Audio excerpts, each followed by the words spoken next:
অতি দুঃখের খবর যে এয়ার ইন্ডিয়া ফ্লাইট যে ক্র্যাশ করলো এবং ক্র্যাশ করে 242 জন মানুষ কিন্তু আর তাদের এই জীবনে পাওয়া যাবে না। সাথে একজন প্রাক্তন মুখ্যমন্ত্রীও গত হলেন এই এয়ার ক্র্যাশ। আমাদের ভারতবর্ষের ইতিহাসে মনে হয় এটা একটা সবথেকে বড় এয়ার ক্র্যাশ। এর আগের ইতিহাস যদি ঘেঁটে আমরা দেখি তাহলে দেখব ১৯৮৮ সালে একবার এয়ার ক্র্যাশ ঘটেছিল। সেটা কিন্তু সেটাও এয়ার ইন্ডিয়ার ফ্লাইট ছিল, ইন্ডিয়ান এয়ারলাইন্সের ফ্লাইট ছিল। সেখানে পাইলটের এরর ছিল। সেটা ১১৩ জন মারা গেছিলেন, মানে গত হয়েছিলেন। সেটাও ঘটেছিল আহমেদাবাদে। আরেকটা বড় ইনসিডেন্ট ঘটেছিল আমাদের ইন্ডিয়ার ক্ষেত্রে, সেটাও ইন্ডিয়ান এয়ার এক্সপ্রেসের ফ্লাইট। সেটা হচ্ছে ২০২০-তে, সেটাও ১৩৪ জন লোক গত হয়েছিলেন। সেটা কাজিগন্ড বলে একটা শহর, যেটা একদম তামিলনাড়ুর মানে অখ্যাত, অখ্যাত বলবো না, মানে খুব মানে হেভি রেনের জন্য ঘটনাটা ঘটেছিল। তো এরকম আমি ইতিহাস ঘেঁটে দেখা গেছে। কিন্তু এই যে একটা বড় ক্রাশ কিন্তু কাঁপিয়ে দিল সারা দেশ, কেন সারা পৃথিবীকে। এখন ব্যাপারটা যেখানে দাঁড়াচ্ছে সেটা ভাবলে তুমি অবাক হয়ে যাবে যে সর্দার বল্লভভাই প্যাটেল যে এয়ারপোর্ট, সেই এয়ারপোর্টের অদূরে কিছুটা উড়ে টেক অফের কিছুটা পরেই কিন্তু এই বিরাট বড় বিভীষিকাময় ঘটনাটা কিন্তু ঘটলো। এবং বেশি দূর উঠলো না সেটা, এবং পুরো ফুয়েল ভর্তি ছিল। কারণ সব কিছু আমরা জানতে পারবো আস্তে আস্তে। অফিসিয়াল যে স্টেটমেন্ট তাও জানতে পারবো, সব কিছু জানা যাবে। কিন্তু এই মুহূর্তে আমাদের হাতে যে সব তথ্যগুলো রয়েছে সেগুলো একবার শেয়ার করি। প্রথমে আমরা একবার যাব যে ভিডিওটা একবার দেখে নিই। দেখো ভিডিওটার মধ্যে আমরা কি দেখতে পাচ্ছি, দেখো। জাস্ট টেক আপ হয়ে যাওয়ার পরে কিছুটা পরে এই যে সর্দার বল্লভভাই মানে আহমেদাবাদের যে মেডিকেল কলেজের যে হোস্টেল, তার লাগোয়া জনবহুল জায়গা, সেখানে অনেক গাড়ি, অনেক বাড়ি ধ্বংস হয়েছে। সেখানে যে কালো ধোঁয়া, সে মানে একটা মারাত্মক পরিস্থিতি তৈরি হয়েছে এরকমভাবে। তো এই কালো ধোঁয়া, যে ধোঁয়াতে পুরো অন্ধকার হয়ে গেছে পুরো চারিদিকটা, এবং যে মেডিকেল কলেজের হস্টেলের পাশেই ঘটনাটা ঘটেছে। তো এই হেন একটা বড় ঘটনা আমাদের সবাইকে নাড়িয়ে দিয়েছে চিরকালের মতো। ঠিক আছে? তো দেখো এই যে এয়ার ইন্ডিয়া ফ্লাইট, আমরা জানি এয়ার ইন্ডিয়া আমাদের মধ্যে ইন্ডিয়ার সবথেকে বড় একটা সংস্থা যেখানে। আর এই সংস্থা যেটা, দেখো এয়ার ইন্ডিয়া একটি ফ্লাইট যেটা A71 আহমেদাবাদ মানে গ্যাডউইক থেকে লন্ডনে যাবার কথা ছিল। আর এই দেখো এই জায়গাটায় আমরা মনে করো ইন্ডিয়ার এই যে আহমেদাবাদ এটা, আর এখান থেকে এই উড়ানটা প্রায় ৯-১০ ঘন্টার জার্নি। এটা যেতে হচ্ছে লন্ডনে। প্রিয় স্টুডেন্টস, লন্ডনে যেত এটা, দেখো। আর সেখানে অদূরেই ধ্বংস হয়ে গেল। উড়ান যখন উঠে, তোমরা জানো ওঠাটা হচ্ছে এরকমভাবে উঠে এরকমভাবে হয়। কিন্তু এখানে বেশি দূর যেতেই পারলো না, এরকম করে গিয়ে কোনো বাড়ি, বড় বড় বাড়ি, সেখানেই কিন্তু ধ্বংসের মুখে পতিত হলো। অনেক সাসপেক্ট এখানে আসছে, যে নাশকতার ঘটনাও আসছে। কী করে হলো? এই যে সব উঠে আসবে, আস্তে আস্তে উঠে আসবে, এবং তারপরে কী হবে সেগুলো আমরা জানতে পারবো। এমার্জেন্সি রেসপন্স কী হয়েছে সেগুলো আমরা একবার দেখে নিই। বা যে এয়ারপোর্টে ঘটনাটা ঘটলো সেটা সর্দার বল্লভভাই প্যাটেল এয়ারপোর্ট। ঠিক আছে? তো এয়ারলাইনের নাম তো এয়ার ইন্ডিয়া ১৭১ নম্বর। আর সেটা হচ্ছে রুট, যেটা আহমেদাবাদ টু লন্ডন ছিল। আর এয়ারক্রাফট টাইপ যেটা বোয়িং 787 এরম টাইপের ছিল এয়ারক্রাফট। আর কতজন, মোটামুটি ২৪২ জন গত হয়েছে। তার মধ্যে শিশু ছিল ১১ জন, তার মধ্যে ইনফ্যান্ট বাচ্চা ছিল ২ জন।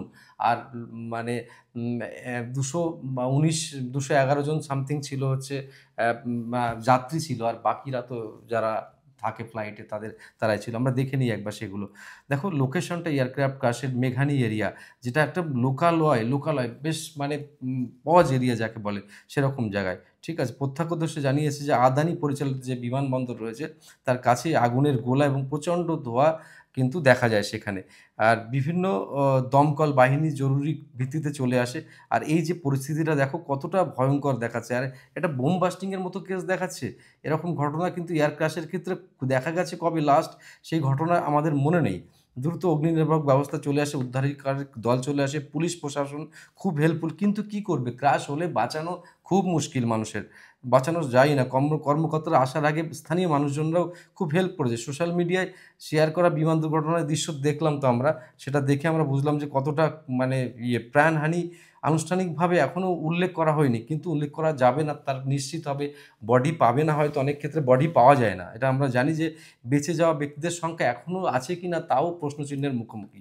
দেখো কিরকম ধোঁয়ায় ভরে গেছে। বড়, বড় বিল্ডিং সেখানে তারপরে অনেক গাড়ি ছিল সেখানে, বাড়ি সব ধ্বংস হয়েছে। সেখান থেকেও হতাহতের পরিমাণের খবর কিন্তু উঠে আসছে। প্রাইমারি কারণ হিসেবে বলা হচ্ছে যে আধা গ্রামীণ অঞ্চলের কাছাকাছি অবস্থিত পাখির বিচরণ এখানে সাধারণ। মানে পাখি তো থাকতেই পারে ওখানে সেরকম ধরা হচ্ছে। যান্ত্রিক কারিগরি ত্রুটি হতে পারে, কারণগুলো আরকি। আর কিছু অসম্ভব কারিগরি ত্রুটি হতে পারে না, এমন পাইলটের ফেলিয়ার হতে পারে। তবে আর একবার আমরা একটু জেনে নিই যে কী, কী কারণে ফেলিয়ার মূলত হয়ে থাকে। সেটা হচ্ছে মনে করো বার্ড স্ট্রাইক। বার্ড স্ট্রাইক মানে কি? পাখি যদি আঘাত করে সেক্ষেত্রে হতে পারে মুভমেন্ট চেঞ্জ হয়ে যেতে পারে। ইঞ্জিন ফেলিয়ার হয়ে যেতে পারে হঠাৎ করে। অনেকবার টেস্টিং হয় তারপরেও ইঞ্জিন ফেলিয়ার হওয়ার সম্ভাবনা থাকে। পাইলটের এররে হতে পারে। পাইলট তার ভুল জাজমেন্ট অনেক সময় শুনতে পারে না। কি বলছে মিসকমিউনিকেশন হয়ে যায়, এরর হয়ে যায়। রেডিও সিস্টেম কাজ করে না। তারপর ওয়েদার খারাপের জন্য ঝড়, ঝঞ্ঝা, বৃষ্টি এসবের জন্য অ্যাক্সিডেন্ট হতে পারে। টেক অনের সময় হতে পারে। তারপর বিভিন্ন রকমের টেররিস্ট অ্যাটাকের সময়ও এরকম ঘটনা ঘটতে পারে। কোনো কিছুই কিন্তু উড়িয়ে দেওয়া যাচ্ছে না। কিন্তু এই মুহূর্তে আমেদাবাদের যে পরিস্থিতি, যা ওয়েদার তাতে কিন্তু খারাপ ছিল না, বা অন্য কোনো আ স জাজমেন্ট ছাড়া সবকিছু বলা এই মুহূর্তে কিন্তু সম্ভব নয় কারোর পক্ষেই। তো সেই সময় আমেদাবাদে কোনো তীব্র আবহাওয়ার খবরও পাওয়া যায়নি যে খারাপ অবস্থা ছিল দেখো। ঠিক আছে? তো এই যে ২৪২ জন আরোহী ছিলেন। কতজন? তার মধ্যে ২১৭ জন ছিল adult, ১১ John children are ২ John infant. বাকিরা বিমানের লোকজনই ছিল যারা। ঠিক আছে? এবার এই যে মানে সবথেকে বড় কথা, সুমিত সাভারওয়াল তিনি এত বড় মাপের একজন মানে পাইলট, যার ৮২ ঘন্টা কিন্তু উড়ানের অভিজ্ঞতা রয়েছে। ভাবো ইসে যাবে, তোমার অ্যাকচুয়ালি যাবে কোথায়? যাবে লন্ডনে যাবে। তার মানে সেরকম ভালো মাপের ভালো পাইলট না হলে তো সেরকম উড়ান সম্ভব নয়। সেক্ষেত্রে তারপরে সহ পাইলটেরও দেখো অভিজ্ঞতা ১১০০ ঘন্টা ভাবা যায়। তো এত কিছুর পরও আর উড়ানের মাত্র ১ ঘন্টা ৩৮ মিনিট ১ মিনিট ৩৮ সেকেন্ডের পরেই কিন্তু এই উম বিখ্যাত মানে কুখ্যাত বিখ্যাত মানে বিদায়কারী যে ঘটনা ঘটে এটা কিন্তু, ঠিক আছে? এবং ৫ মিনিট পরেই সব বিধ্বস্ত হয়ে যায় দেখো। আর বিজয় রূপানি যিনি হচ্ছে গুজরাটের সিএম ছিলেন, এই যে ভদ্রলোক তিনি আজকে কিন্তু তার বয়স খুব একটা যে বেশি তা না, শেষ হয়ে গেল চিরকালের মতো। ফ্যামিলি ভিকটিম হলো, তার ফ্যামিলি বা তার হসপিটালে নিয়ে গিয়েও কিন্তু তাকে বডি কিছু চিহ্ন মানে এখনো কিছু পাওয়া যায়নি। তো এবার আমি কিছু কথা যেটা বলি, এখন কি হবে? প্রশ্ন হচ্ছে এখন কি হবে? দেখো এখন কি হবে? এখন যেটা হবে ইনভেস্টিগেশন হবে। তারপরে সেটা ইনভেস্টিগেশন লঞ্চ করবে, কি হবে না হবে সেটা জানা যাবে। তারপরে ব্লাক বক্স বলে বিমানে থাকে। সেখানে বিমান অবতরণ করা, উত্তরণ করা বা ওখানে ভেতরে লাস্ট অ্যাক্সিডেন্টের আগের মুহূর্ত অবধি কি ঘটেছে সেটা কিন্তু আমরা ব্লাক বক্স থেকে পেয়ে যাব। বিমানের ব্লাক বক্সটা এতটাই মানে সৃষ্টিশীলভাবে তৈরি করা থাকে। তারপরে প্যাসেঞ্জার লিস্ট কারা ছিল সেগুলো পাবো আমরা। এ তো আর মানে সাধারণ প্যাসেঞ্জার নয় যারা লন্ডনে যাচ্ছে, সব লিস্ট ঠিকমতো রয়েছে। তারপরে অফিসিয়াল স্টেটমেন্ট আসবে সরকারের দিক থেকে। তারপর আসবে কম্পেনসেশন কীরকম দেবে না দেবে সেটা আসবে। এই সবগুলো চলতে থাকবে। আর এত কিছু এই যে এয়ার ক্র্যাশ এতটাই ভয়ংকর যে এখানে এয়ার ক্র্যাশ হলে বাঁচানো মুশকিল। মানুষ বাঁচেই না অ্যাকচুয়ালি। তো সব ভালোরও মন্দ আছে, সব মন্দরও অনেক সময় সব ভালো হয় না। তো সেই মিলিয়ে আজকের এই দিনটা আমাদের ভারতবর্ষের ইতিহাসে একটা অন্যতম কঠিন দিন হিসেবে চিহ্নিত থাকলো। যে ঘটনা আমরা সারা জীবনও ভুলতে পারবো না। আমরা অবশ্যই চাই যে এর পেছনে কি কারণ আছে সেই কারণগুলো যদি খুঁজে বের করা যায় এবং সত্যিকারে অনেস্টলি যদি মানে ইনভেস্টিগেশন হয় তাহলে আমরা অন্তত কিছুটা বুঝতে পারবো কারণটা কী ছিল। এত বড় একটা ফ্লাইট এবং শুধু তাই নয়, দেশের সবথেকে বড় একটা সংস্থা, ফ্লাইটের সংস্থা। তো তার ক্ষেত্রে এরকম ঘটনা আমাদেরকে সবাইকে নাড়িয়ে দেয় কিন্তু।